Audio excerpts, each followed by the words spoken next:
All right guys, we're back. We got the chassis down here in Phoenix. We're gonna show you the progress we've made, the products we've used and why we've used them. So check it out. All right, here's the Bearer 6P system that you saw in our previous episode. This is exactly how it came right out of the box.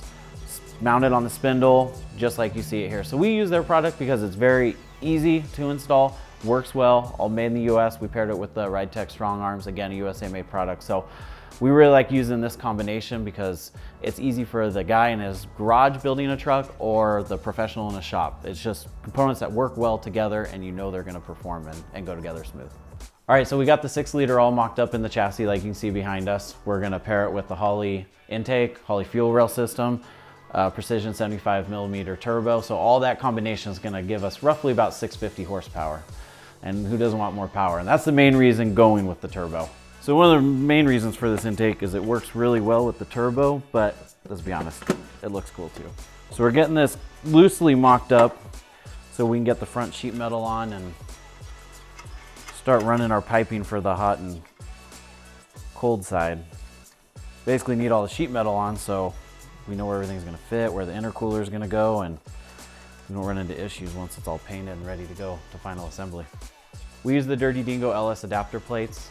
That's what you see there. And the nice thing about that is you actually have the option to slide the engine forward. So in this particular setup, the engine is shifted forward to give more clearance for the rack setup we're using, and just gives you a little bit more clearance in between the firewall as well on the back of the head. So that adjustability can really help.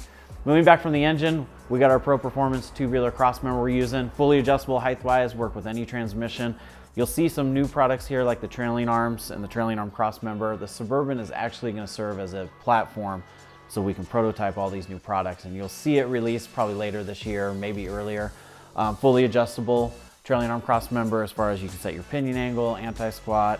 We're going to make it for a 1- and 2-piece drive shaft. Trailing arms are 2-inch tubular trailing arms using 1.25-inch Johnny joints. This all should work really smooth together. We went with a 350 gear in the 9-inch just to make a good freeway cruiser. So tack about low 2s, about 75-ish. We finishing out the rear setup, we have the dead end garage notches and the Slam Specialty SS7 bags. Looking a little closer at the dead end garage notches, one of the reasons we chose to go with it is that it's such a tight fit along the frame. The contour just fits together. You don't have large gaps or anything like that like some of the other notches. And another nice feature is the integrated bag mount. Bolt the bag right up to the bottom of the notch, and that'll basically get you as low as you can possibly go on a C-notch system. So this axle housing will come right up against the bump stop. This is the Arizona Copper 6P caliper. I didn't really have a choice. I had to go with Arizona Copper, for obvious reasons. But the transparent colors they offer like this just, I think, make all the difference. We're gonna get all this mocked up so we can start to run the brake lines along the back of the rear end and get all that dialed in.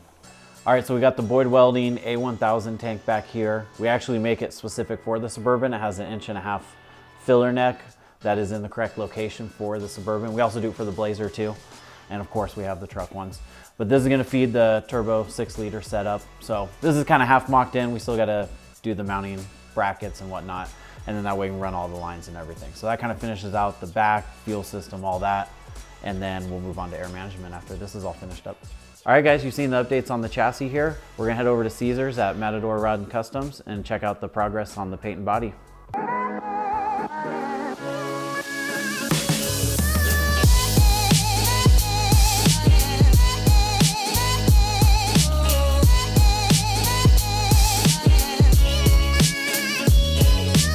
All right, we're here at Caesars, Matador Rods and Customs, and we're gonna check out the progress on the Suburban.